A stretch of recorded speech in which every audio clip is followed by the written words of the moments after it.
తీరుస్తాడు.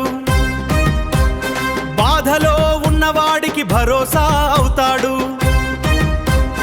అమ్మ కన్నీళ్లకు అడ్డుగోడై నిలుస్తాడు. అరాచకుల ముందు అగ్నిలా మండిపోతాడు.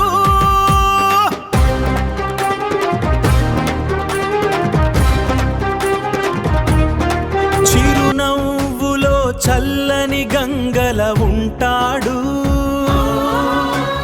యుద్ధం వస్తే సింహంలా గర్జిస్తాడు. మంచి కోసం ప్రాణాలైనా ఇస్తాడు. ద్రోహం చేసిన వాడిని ధూళిలో కలిపేస్తాడు.